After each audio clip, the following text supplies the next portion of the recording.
I have two Voodoo cards here that were sent to me by a viewer.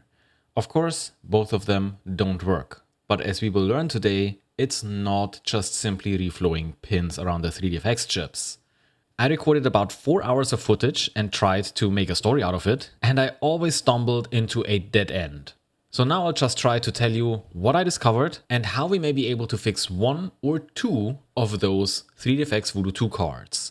Those cards have been purchased on eBay and they were shipped from Greece to the US, and unfortunately sometimes, as it is with these old cards, they both don't work. By the way, these are 8 megabyte models, so yeah, if we manage to fix them, we can also upgrade them to 12 megabytes. And there's also going to be a follow-up project because I want to know if there is a big performance difference between the 8 and the 12 megabyte version of this card. But for this, well, we have to fix them. I don't want to go through a lot of troubleshooting now. I'll just basically condense the important information so that you may be able to debug your faulty Voodoo 2 card. There's going to be a second part to this video because it's just too much information in one video. So yeah, if you don't want to miss this, subscribe to my channel and then you will be notified when the next part goes live. So this video will be packed with a lot of information and who knows, maybe you learned something new today. Let's just dive in. And the first thing we need to decide on is the drivers. For this project, I decided to install the Fast Voodoo 4.6 drivers. This is the first time I'm using these, and I'm aware that they are applying a default overclock by 3 MHz. So instead of the 90 MHz stock frequency, we are running at 93 MHz. Overclocking the Voodoo 2 with this driver is pretty straightforward, and I think this will also work with the 3DFX drivers because, well, essentially it's the same thing. It's just that the Fast Voodoo 4.6 driver is the most recent driver that you can get, and it does support mismatched Voodoo 2 cards in SLI mode. So yeah, if you have two mismatched Voodoo 2 cards, for instance one from Creative and one from Diamond, you can make them work in SLI with a Fast Voodoo 4.6 driver. So in order to adjust the frequency of both core and memory, you can go into the registry, you go to Software, 3DFX Interactive, Voodoo 2, and then you have Direct 3D and Glide options. You can change them in both, but I'm changing most of them today either in both or in the Glide version. There is a key prefix with SSTV2 underscore and then GRXCLK. This is the clock frequency that will be applied to the Voodoo 2 card when the driver initializes. So by default it's 93, but I want to run it at stock 90 MHz for now.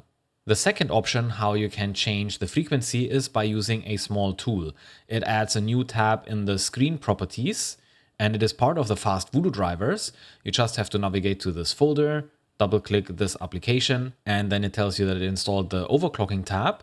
And now the next time you right click on your desktop and click on properties, you will see a new tab there that you can easily use to change the frequency of your Voodoo 2 card. You can also enable or disable VSync. Now with that out of the way, we can inspect our first Voodoo card, and I will only have a look at one Voodoo card today. Are you looking for a reliable partner for your next PCB or 3D printing projects? PCBWay is a true one-stop shop for all your maker needs. Right now, I'm eagerly awaiting a batch of vibrant purple PCBs. Tracking the fabrication process is a nice add-on, so you're never left wondering. Oh, and ordering is a breeze. Just upload your Gerber files, customize your board with options like eye-catching colors, varying thicknesses for added durability, and professional finishes such as Hassel or ENIG. Need stencils? Simply check the box during checkout. The frameless ones I have here are a huge time saver, especially for boards packed with solder points. Need inspiration? Dive into PCBWay's shared project space. It's loaded with open source designs, including my projects. And that's not all. They also offer sheet metal fabrication, injection molding, and so much more, all under one roof. Sign up at PCBWay.com today and score $5 off your first order. Links are in the video description.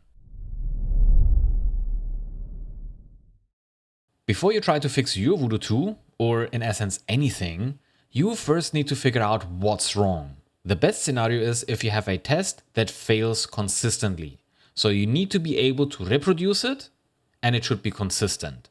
Then you can try to figure out what's wrong with your card, and when the test passes, then you know you fixed the problem. So first, let's figure out what's the issue? The owner told me that the cards freeze the system, a soft freeze, so it's not freezing Windows, it's just freezing the 3D application. So first let's try to figure out if the cards really behave that way. And here's the first issue. I tried Need for Speed Porsche. I even went into the settings and changed it to use Glide. You have to modify a small settings file so that the Voodoo 2 is using Glide instead of Direct 3D. And then I played the game. And to my surprise, well, I could finish a full round. So for me, that card looked good. Okay, maybe Need for Speed Porsche is not a good title to test this card with. Then I changed to Unreal. And in Unreal, also the castle flyby completed without issues. So I was stuck. Well, let's try Unreal Tournament. And even in Unreal Tournament, I couldn't figure out what's wrong with this card. I could just play. And then by sheer accident, I opened Unreal Tournament again and just let the intro scene loop. Because I was thinking, okay, let's not touch anything. Let's just have the intro loop and see what happens. And yes, the game froze. There was the first freeze of that card. And as the owner said, it was a soft freeze. It didn't hang the system, just the game. Okay, I tried this a couple of more times, and every time the game almost gets stuck at the same position. The card was crashing right here. Oh, very interesting.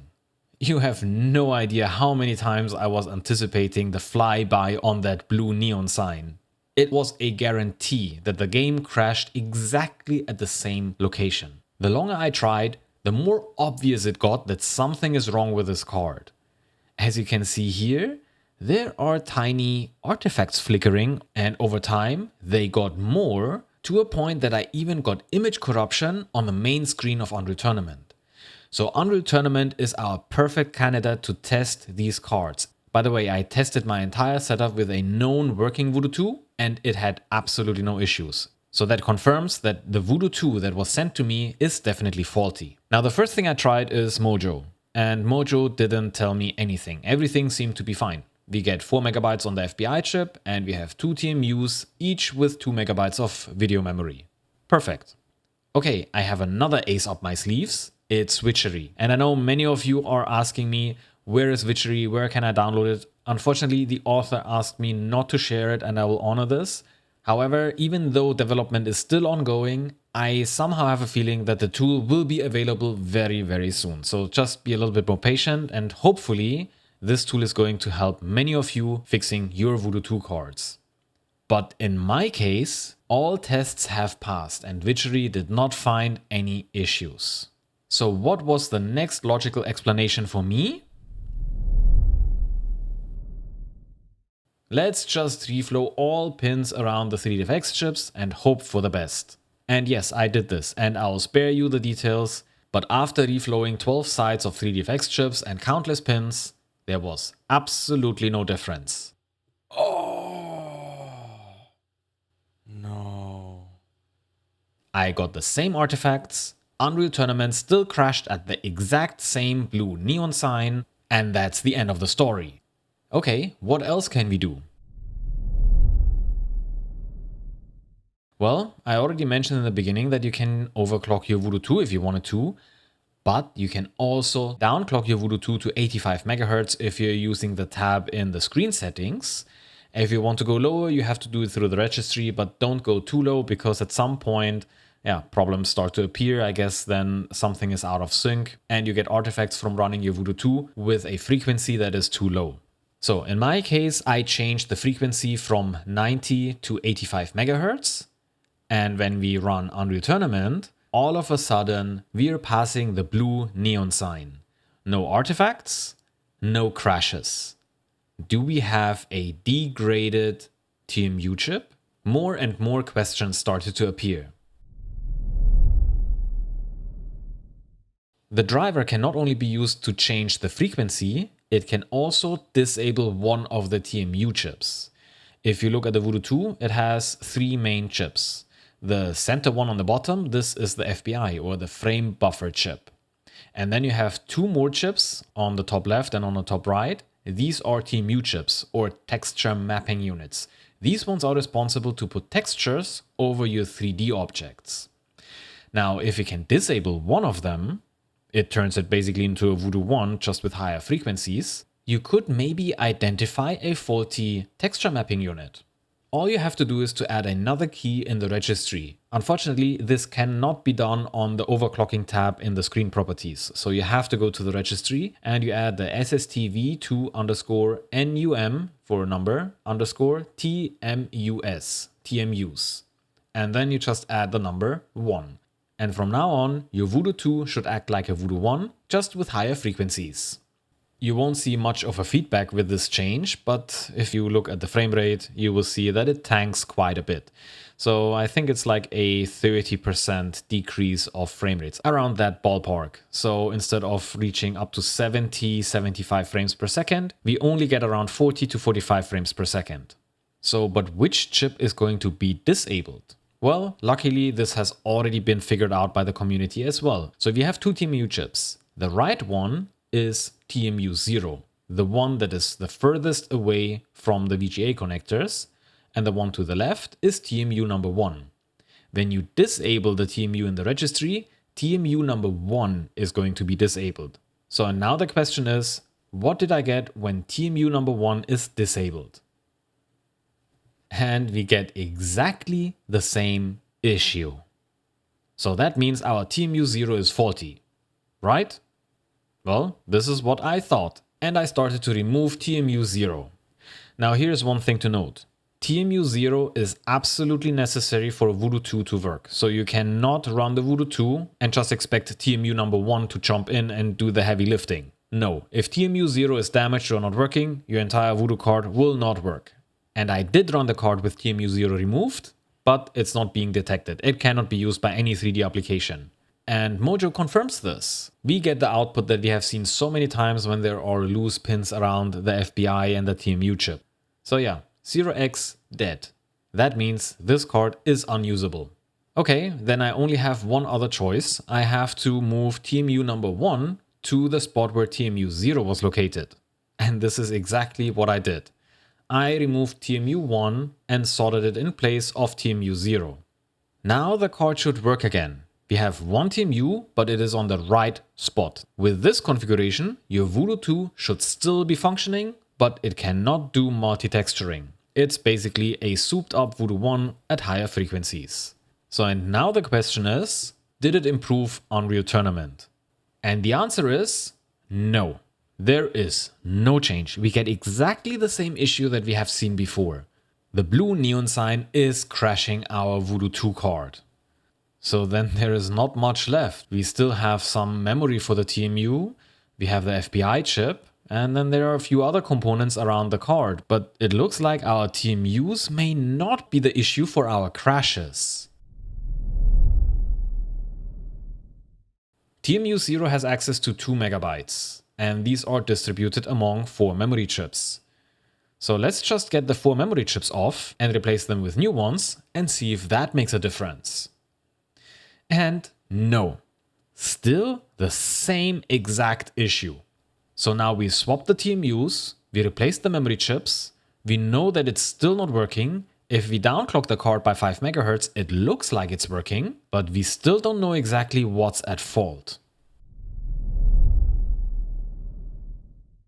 After going back and forth, I reached out to the master for guidance, Maxime, the author of Witchery. He pointed me to that small little chip that sits between the RAM DAC and the FBI chip.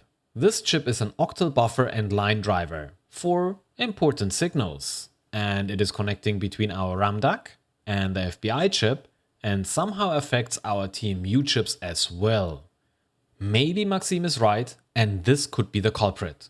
He told me to poke around and measure all resistances, the tiny resistors that are right next to this chip. Unfortunately, it isn't that easy. All these components are in working condition. So then the only other option I have is to replace this chip. But there is the issue. The problem is my donor card, because my donor card has a chip at this location, but it is a different one. It is the 74AC244. As it turns out, it needs a different configuration on the Voodoo 2. Basically, I have to get rid of this resistor that Diamond put on this card and replace some of the SMD components with other values.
Wow, what a project. Can you believe it? All this swapping around TMU chips, removing memory chips, trying to figure out what's going on. And then it's just this tiny chip? Wow. Well, I'm very happy that this Voodoo 2 is now fully working. I could even overclock it to 100 MHz. This card was not stable at the stock 90 MHz. So yeah, if you have a Voodoo 2 card, run the Unreal Tournament intro scene and see what you get exactly at this spot. Do you get gray artifacts? Does it crash? Then most likely you have exactly the same issue that I have on this card. Now here's the kicker. The other card has exactly the same issue, but there is even more wrong with this card. And in the next video, we are probing around the power delivery of the Voodoo 2 and find some bad caps with a thermal camera, but even caps that can't be detected with a thermal camera and are still faulty, but there is a trick and I will show you this in the next video. So if you don't want to miss this, then please subscribe. It is going to be really, really cool. If you're interested in this, you know what to do. And this is all I have for you today. I hope you enjoyed it. I know there was a lot of information in there, but if you have a Voodoo 2 card, I think it's absolutely vital to know about this. And don't miss the next video when we have a look at the second Voodoo 2. Thank you to all my Patreons who are supporting this channel. If you want to become a Patreon, please head over to Patreon and pick one of the membership tiers. You will get early access to videos. I'll post there from time to time, and you have an easy way to reach out to me. And of course, thank you for watching, and I will see you in the next video. Take care and bye-bye.